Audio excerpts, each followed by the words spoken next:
El término agujero negro tiene un origen muy reciente. Fue acuñado en 1969 por el científico norteamericano John Wheeler como la descripción gráfica de una idea que se remonta hacia atrás un mínimo de 200 años, a una época en que había dos teorías sobre la luz. Una, preferida por Newton, que suponía que la luz estaba compuesta por partículas, y la otra que asumía que estaba formada por ondas. Hoy en día, sabemos que ambas teorías son correctas. Debido a la dualidad onda-corpúsculo de la mecánica cuántica, la luz puede ser considerada como una onda y como una partícula. En la teoría de que la luz estaba formada por ondas, no quedaba claro cómo respondería esta ante la gravedad.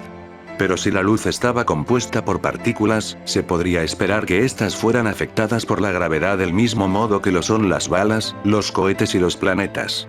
Al principio, se pensaba que las partículas de luz viajaban con infinita rapidez, de forma que la gravedad no hubiera sido capaz de frenarlas, pero el descubrimiento de Roemer de que la luz viaja a una velocidad finita, significó el que la gravedad pudiera tener un efecto importante sobre la luz. Bajo esta suposición, un catedrático de Cambridge, John Michell, escribió en 1783 un artículo en las Philosophical Transactions of the Royal Society of London en el que señalaba que una estrella que fuera suficientemente masiva y compacta tendría un campo gravitatorio tan intenso que la luz no podría escapar. La luz emitida desde la superficie de la estrella sería arrastrada de vuelta hacia el centro por la atracción gravitatoria de la estrella, antes de que pudiera llegar muy lejos. Michell sugirió que podría haber un gran número de estrellas de este tipo. A pesar de que no seríamos capaces de verlas porque su luz no nos alcanzaría, si notaríamos su atracción gravitatoria. Estos objetos son los que hoy en día llamamos agujeros negros, ya que esto es precisamente lo que son, huecos negros en el espacio. Una sugerencia similar fue realizada unos pocos años después por el científico francés Marqués de Laplace, parece ser que independientemente de Michell. Resulta bastante interesante que Laplace solo incluyera esta idea en la primera y la segunda ediciones de su libro El sistema del mundo, y no la incluyera en las ediciones posteriores. Quizás decidió que se trataba de una idea disparatada. Hay que tener en cuenta también que la teoría corpuscular de la luz cayó en desuso durante el siglo XIX. Parecía que todo se podía explicar con la teoría ondulatoria, y, de acuerdo con ella, no estaba claro si la luz sería afectada por la gravedad. De hecho, no es realmente consistente tratar la luz como las balas en la teoría de la gravedad de Newton, porque la velocidad de la luz es fija, una bala disparada hacia arriba desde la Tierra se irá frenando debido a la gravedad y, finalmente, se parará y caerá. Un fotón, sin embargo, debe continuar hacia arriba con velocidad constante. ¿Cómo puede entonces afectar la gravedad newtoniana a la luz? No apareció una teoría consistente de cómo la gravedad afecta a la luz hasta que Einstein propuso la relatividad general, en 1915. E incluso entonces, tuvo que transcurrir mucho tiempo antes de que se comprendieran las implicaciones de la teoría con respecto a las estrellas masivas. Para entender cómo se podría formar un agujero negro, tenemos que tener ciertos conocimientos acerca del ciclo vital de una estrella. Una estrella se forma cuando una gran cantidad de gas, principalmente hidrógeno, comienza a colapsar sobre sí mismo debido a su atracción gravitatoria. Conforme se contrae, sus átomos empiezan a colisionar entre sí, cada vez con mayor frecuencia y a mayores velocidades. El gas se calienta. Con el tiempo, el gas estará tan caliente que cuando los átomos de hidrógeno choquen ya no saldrán rebotados, sino que se fundirán formando helio. El calor desprendido por la reacción, que es como una explosión controlada de una bomba de hidrógeno, hace que la estrella brille. Este calor adicional también aumenta la presión del gas, hasta que ésta es suficiente para equilibrar la atracción gravitatoria, y el gas deja de contraerse. Se parece en cierta medida a un globo. Existe un equilibrio entre la presión del aire de adentro, que trata de hacer que el globo se hinche, y la tensión de la goma, que trata de disminuir el tamaño del globo. Las estrellas permanecerán estables en esta forma por un largo periodo, con el calor de las reacciones nucleares equilibrando la atracción gravitatoria. Finalmente, sin embargo, la estrella consumirá todo su hidrógeno y los otros combustibles nucleares. Paradójicamente, cuanto más combustible posee una estrella al principio, más pronto se le acaba. Esto se debe a que cuanto más masiva es la estrella, más caliente tiene que estar para contrarrestar la atracción gravitatoria, y, cuanto más caliente está, más rápidamente utiliza su combustible. Nuestro Sol tiene probablemente suficiente combustible para otros 5.000 millones de años aproximadamente, pero estrellas más masivas pueden gastar todo su combustible en tan solo 100 millones de años, mucho menos que la edad del universo. Cuando una estrella se queda sin combustible, empieza a enfriarse y por lo tanto a contraerse. Lo que puede sucederle a partir de ese momento solo se empezó a entender al final de los años 20. En 1928, un estudiante graduado indio, Subrahmanyan Chandrasekhar, se embarcó hacia Inglaterra para estudiar en Cambridge con el astrónomo británico Sir Arthur Eddington, un experto en relatividad general. Según algunas fuentes, un periodista le dijo a Eddington, al principio de los años 20, que había oído que había solo 3 personas en el mundo que entendieran la relatividad general. Eddington hizo una pausa, y luego replicó: estoy tratando de pensar quién es la tercera persona. Durante su viaje desde la India, Chandrasekhar calculó lo grande que podría llegar a ser una estrella que fuera capaz de soportar su propia gravedad, una vez que hubiera gastado todo su combustible. La idea era la siguiente. Cuando la estrella se reduce en tamaño, las partículas materiales están muy cerca unas de otras, y así, de acuerdo con el principio de exclusión de Pauli, tienen que tener velocidades muy diferentes. Esto hace que se alejen unas de otras, lo que tiende a expandir a la estrella. Una estrella puede, por lo tanto, mantenerse con un radio constante, debido a un equilibrio entre la atracción de la gravedad y la repulsión que surge del principio de exclusión, de la misma manera que antes la gravedad era compensada por el calor. Chandrasekhar se dio cuenta, sin embargo, de que existe un límite a la repulsión que el principio de exclusión puede proporcionar. La teoría de la relatividad limita la diferencia máxima entre las velocidades de las partículas materiales de la estrella a la velocidad de la luz. Esto significa que cuando la estrella fuera suficientemente densa, la repulsión debida al principio de exclusión sería menor que la atracción de la gravedad. Chandrasekhar calculó que una estrella fría de más de aproximadamente 1,5 veces la masa del Sol no sería capaz de soportar su propia gravedad. A esta masa se le conoce hoy en día como el límite de Chandrasekhar. Un descubrimiento similar fue realizado, casi al mismo tiempo, por el científico ruso Lev Davidovich Landau. Todo esto tiene serias implicaciones en el destino último de las estrellas masivas. Si una estrella posee una masa menor que el límite de Chandrasekhar, puede finalmente cesar de contraerse y estabilizarse en un posible estado final, como una estrella enana blanca, con un radio de unos pocos miles de kilómetros y una densidad de decenas de toneladas por centímetro cúbico.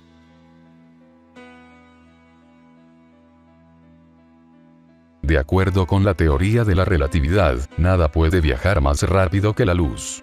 Así, si la luz no puede escapar, tampoco lo puede hacer ningún otro objeto. Todo es arrastrado por el campo gravitatorio. Por lo tanto, se tiene un conjunto de sucesos, una región del espacio-tiempo, desde donde no se puede escapar y alcanzar a un observador lejano. Esta región es lo que hoy en día llamamos un agujero negro.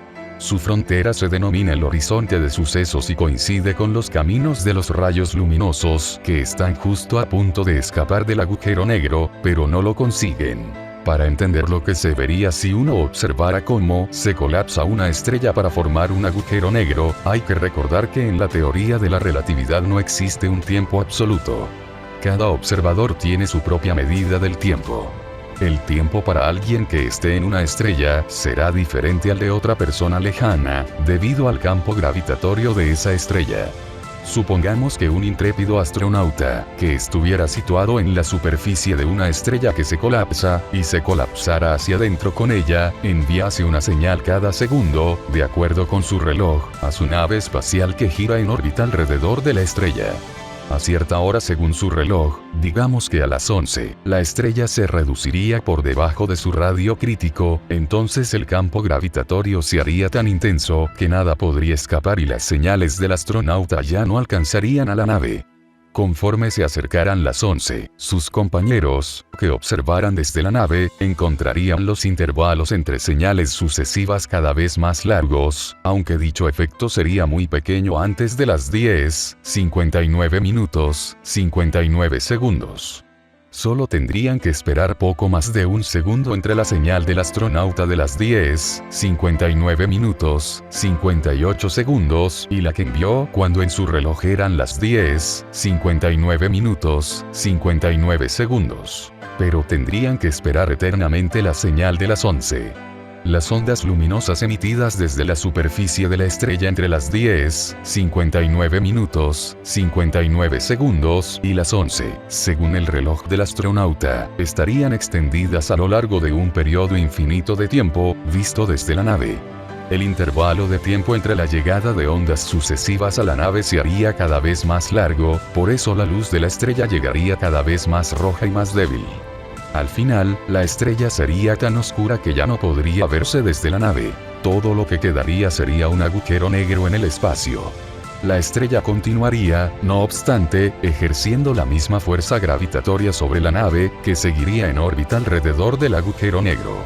Pero este supuesto no es totalmente realista, debido al problema siguiente. La gravedad se hace tanto más débil cuanto más se aleja uno de la estrella, así la fuerza gravitatoria sobre los pies de nuestro intrépido astronauta sería siempre mayor que sobre su cabeza. Esta diferencia de las fuerzas estiraría a nuestro astronauta como un espagueti o lo despedazaría antes de que la estrella se hubiera contraído hasta el radio crítico en que se forma el horizonte de sucesos. No obstante, se cree que existen objetos mayores en el universo que también pueden sufrir un colapso gravitatorio y producir agujeros negros. Un astronauta situado encima de uno de estos objetos no sería despedazado antes de que se formara el agujero negro. De hecho, él no sentiría nada especial cuando alcanzara el radio crítico, y podría pasar el punto de no retorno sin notarlo. Sin embargo, a las pocas horas, mientras la región continuara colapsándose, la diferencia entre las fuerzas gravitatorias sobre su cabeza y sobre sus pies se haría tan intensa que de nuevo sería despedazado. El trabajo que Roger Penrose y yo hicimos entre 1965 y 1970 demostró que, de acuerdo con la relatividad general, debe haber una singularidad de densidad y curvatura del espacio-tiempo infinitas dentro de un agujero negro. La situación es parecida al Big Bang al principio del tiempo, solo que sería el final, en vez del principio del tiempo, para el cuerpo que se colapsa y para el astronauta. En esta singularidad, tanto las leyes de la ciencia como nuestra capacidad de predecir el futuro fallarían totalmente. No obstante, cualquier observador que permaneciera fuera del agujero negro no estaría afectado por este fallo de capacidad de predicción, porque ni la luz ni cualquier otra señal podrían alcanzarle desde la singularidad. Este hecho notable llevó a Roger Penrose a proponer la hipótesis de la censura cósmica, que podría parafrasearse como Dios detesta una singularidad desnuda. En otras palabras, las singularidades producidas por un colapso gravitatorio solo ocurren en sitios, como los agujeros negros, en donde están decentemente ocultas por medio de un horizonte de sucesos, para no ser vistas desde fuera. Estrictamente, esto es lo que se conoce como la hipótesis débil de la censura cósmica. Protege a los observadores que se quedan fuera del agujero negro de las consecuencias de la crisis de predicción que ocurre en la singularidad, pero no hace nada por el pobre desafortunado astronauta que cae en el agujero. Existen algunas soluciones de las ecuaciones de la relatividad general en las que le es posible al astronauta ver una singularidad desnuda. Él puede evitar chocar con la singularidad y, en vez de esto, caer a través de un wormhole, agujero de gusano, para salir en otra región del universo.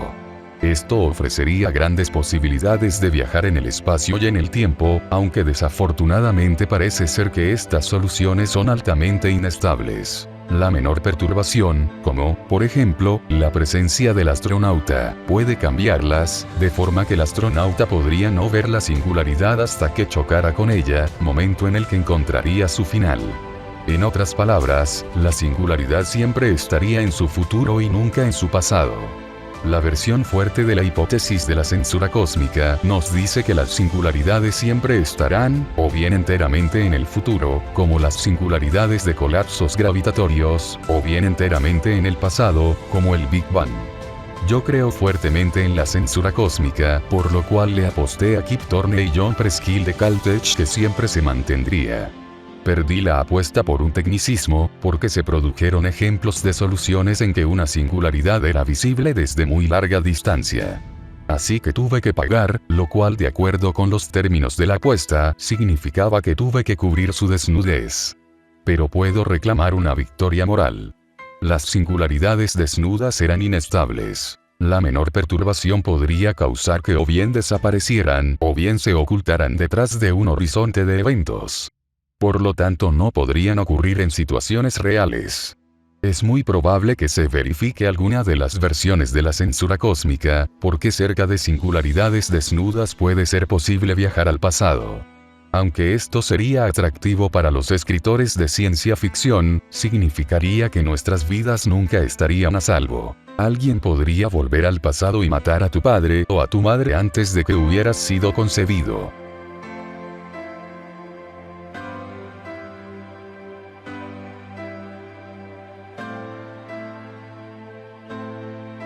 El que las irregularidades requeridas para explicar la existencia de las estrellas y de las galaxias hubieran sido suficientes, o no, para la formación de un número significativo de agujeros negros primitivos, depende claramente de las condiciones del universo primitivo.